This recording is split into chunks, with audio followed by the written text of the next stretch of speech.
Hello everybody, welcome to the latest installment of Science of the Storm. Our first question for today's episode comes in from Rocky D90 and he wants to know what happens when two Stitches from opposing teams hook each other at the same time. Will they meet in the middle like lovers? This has been a hot topic in recent discussions on Reddit and I am here to give you an answer. They cannot hook each other at the same time, one Stitches will always prevail over the other.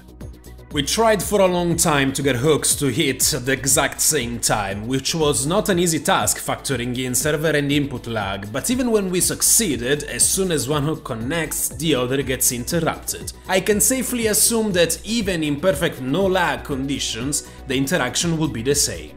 There can only be one king. The next one comes in from Mr. Bendix, and he wants to know if an Abathur clones Jaina, can they proc crits of each other's passive?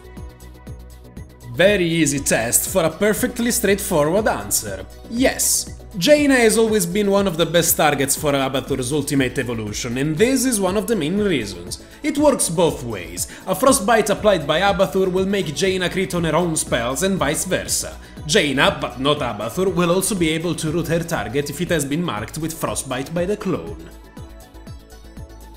Moving on, the next question comes in from First Feeder, which wants to know, does the talent Storm Shield stack if applied by different characters? A very interesting question indeed, that brought us some very interesting interactions. Short answer, no, it will not stack with itself. Multiple application of Storm Shield will not be factored, as only the first one to hit will be applied. But, as you could have guessed, we wanted to test different situations. Turns out that if you take damage that reduces it and then reapply Storm Shield, the shield will refresh to its full amount. And it doesn't end here. While testing this, we were also able to discover that shield abilities and talents with different names will stack with each other. As you can see by the immense shield amount I have on me, Storm Shield, Plasma Shield and Brightwing's Teleport Shield all stacked up to make for one big blue bar.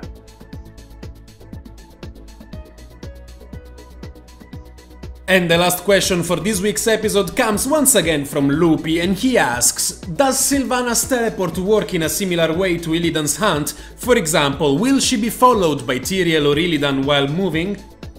This one's a big one with multiple possible scenarios and situations, so buckle up and let's get started. To my immense surprise, both Illidan and Tyrael will follow the Banshee Queen as she teleports. You can clearly see Illidan bending his flight to get to her, even getting stuck in a wall for a couple of seconds. Tyrael's judgment will behave in the exact same way. If you are wondering why am I surprised by this, it is because I was not expecting the game to register Sylvanas' position while she is teleporting. The interaction that led me to believe this is the case is the one with Nova's triple tap. As you can see, Haunting Wave will interrupt triple tap, putting it in its full cooldown as if Sylvanas became untraceable or invulnerable during that state. Moved by curiosity about this, we wanted to test what the interaction would have been with Void Prison, and waving through the bubble will stop Sylvanas in her tracks, although she will still finish her movement once the prison ends. The fact that she finished her teleport after the Void Prison broke the wave was very odd to me, so I wanted to test if Illidan's hunt and Tyrael's judgment would work in the same way. And, leaving me once again clueless, they do not. I was certain that Illidan would have still followed his target after the Void Prison ended, after all it is a targeted ability and he hadn't reached his destination yet, but it turns out that Void Prison will completely interrupt the hunt, so if you see an eye on a friendly target, put a Void Prison in front of them and you solve the problem. Tyrael's judgment once again works in the exact same fashion, confirming that Sylvanas Haunting Wave is a unique spell which does not behave like any other movement spell currently known. This concludes this week's episode of Science of the Storm. As usual, you can find the link where you can submit your questions on the screen and in the description box below. I am SunGlare, the Italian gamer, signing out. Thanks for watching!